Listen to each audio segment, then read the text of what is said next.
In this episode of On Point Politics, we will be covering a JD Vance versus Josh Shapiro matchup. Make sure to go ahead and hit the like button on YouTube or Rumble, depending on where you're watching from. And make sure to subscribe on YouTube or follow the channel on Rumble to get the latest updates for content just like this. And make sure whichever platform you're on, make sure to hit the bell icon so you don't miss another video like this. Looking at these two candidates have been very hyped up in their primaries. JD Vance is clearly the front runner, and a lot of moderate Democrats and, journalists like Mark Halperin are touting Josh Shapiro as a best choice for the Democrats because he could somehow pull together both wings of the party. However, I actually don't think that's the case. I think Josh Shapiro will probably perform better with white and Hispanic voters, but will perform worse with black and Asian voters, to the point where it would actually cost him the election in certain battleground states like Georgia, North Carolina, Arizona, and other places. And so, looking at the electoral college map for the election, it's very simple. The Republican safe states are Utah, Idaho, Wyoming, Montana, the Dakotas, all of Nebraska, except the 1st and 2nd congressional districts, Oklahoma, Texas, Alaska, Louisiana, Arkansas, Mississippi, Alabama, Tennessee, Kentucky, Missouri, Indiana, West Virginia, South Carolina, and Florida are all going to be in that safe Republican column, giving JD Vance 188 safe electoral college votes. In the last presidential election, Donald Trump won Kansas and Iowa by over 12 points, which would put it in the safe column, but this time JD Vance is winning Kansas by 11 points and Iowa by only 8 points in this matchup. So it's significantly closer in some of the more rural, whiter parts of the country.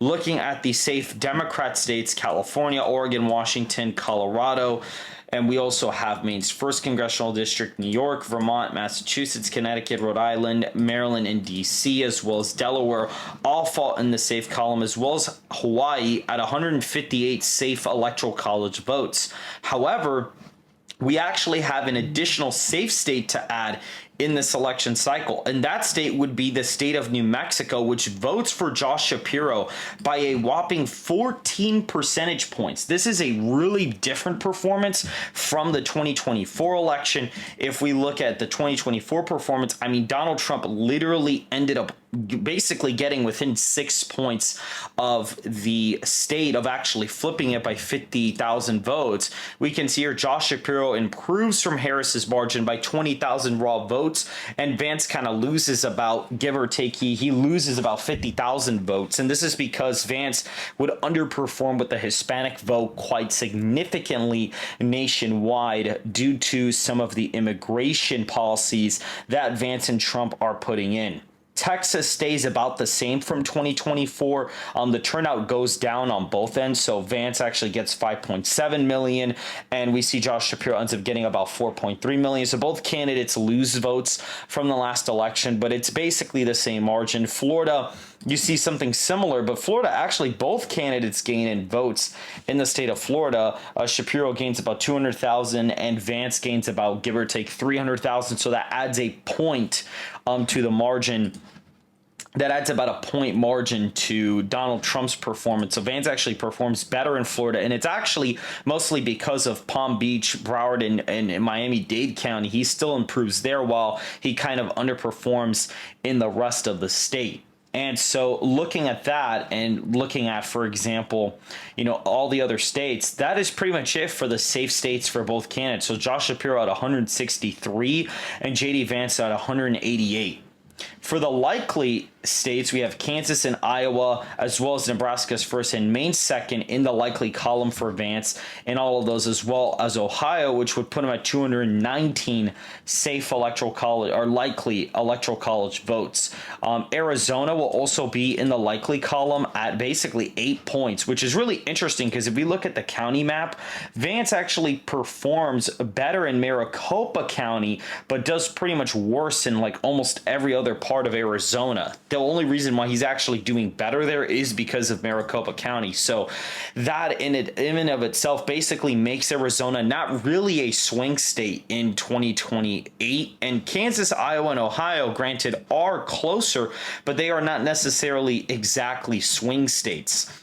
To be quite fair, we see, Vance wins the state by 9, and he's winning Iowa by about 8 points. So they are closer than their 2024 counterparts, and Iowa is 5 points closer. It actually shifts more to the left than even Ohio does. Ohio only shifts 2 points to the left. But clearly there is some reversion of support there. Even in Illinois, you actually see Shapiro does a little bit better statewide. And in Kansas, you see a 5-point shift towards Josh Shapiro, as well as in Nebraska.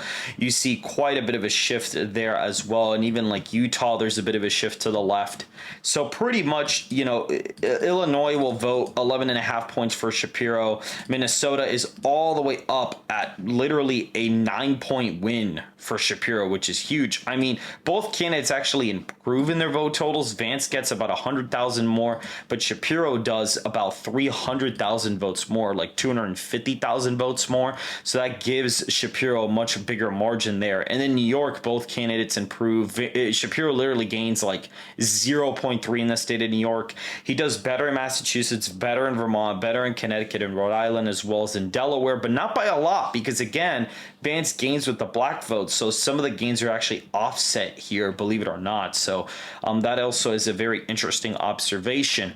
Then we see in Virginia, I mean, Trump ended up getting about, 2 million votes there. Vance pretty much gets the same number, but Shapiro gets 200,000 more votes than Harris did. So it pushes it from a 6-point win all the way up to an 11-point win for Shapiro. So he basically does better in the state of Virginia than Joe Biden did. And in New Jersey, Harris won it by 6 points. In this one, we see that New Jersey's about an 8-point win on the map. So it's not nearly as blue as Virginia is per se. Like Virginia ends up voting to the left of New Jersey by about 3 points this cycle.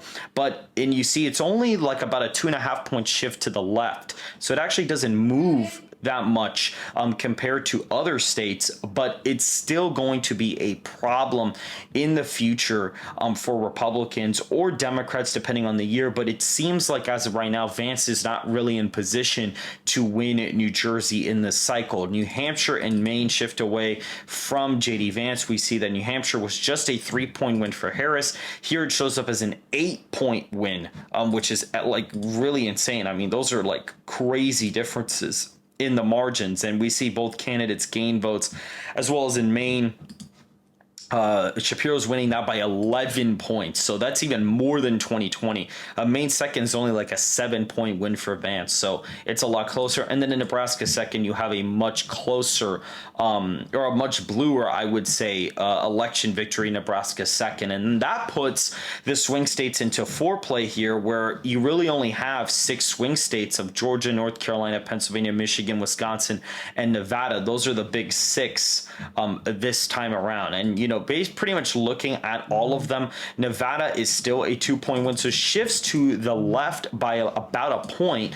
And the reason is mostly because of Washoe County. It ends up being a 7-point win for Shapiro, whereas Clark County actually ends up getting closer for Vance. Believe it or not, he actually improves in Clark County compared to Kamala Harris. So that's actually really interesting. So that's the reason why the state still ends up staying pretty much in the lean Republican column. Georgia and North Carolina end up shifting into the Republican column due to the black vote shift. So Vance actually does significantly better in these states, and it's mostly because Shapiro, I think, again, does better with whites and Hispanics, but I think amongst the black community, he probably ends up falling behind in certain areas. I really don't think he'd do too well with that community. I think Vance would get some pretty decent turnout in some of these places. So you actually see in the southern part of the country, Vance actually improves with the black vote quite significantly, and this is due to immigration policy. Black voters, some subsections of black voters are more favorable to that than even some white and Hispanic voters, so that'll also have a part to play there. And looking at the Rust Belt, I mean, at this point, Pennsylvania, a 2.1 percentage point win. So it's a very narrow shift to the right from 24.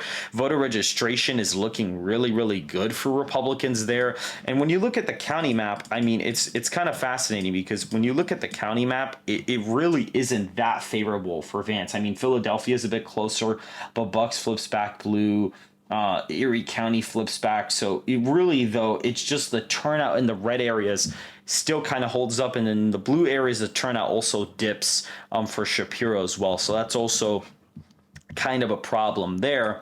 And then in Michigan, I mean, it's literally the same margin from 2024. It's literally the same margin. Like, Michigan does not move. Now, you do see, counties like Grand Traverse kind of flip, Muskegon flips back, but like Saginaw stays, Eaton stays. And, some improvements are made in some of the rural counties for Vance. And even in like Macomb County, he actually does better than Trump. So there was a little bit of trading of votes there. Both candidates kind of gain, but ultimately it literally ends up staying the same margin from the last election. And funny enough, Michigan is the most favorable state overall in the Rust Belt, for Republicans in the long-term future. And then in terms of Wisconsin, this is the only one that ends up flipping to the Democrats. Shapiro wins it by about give or take 75,000 votes, so a 1.7 percentage point margin.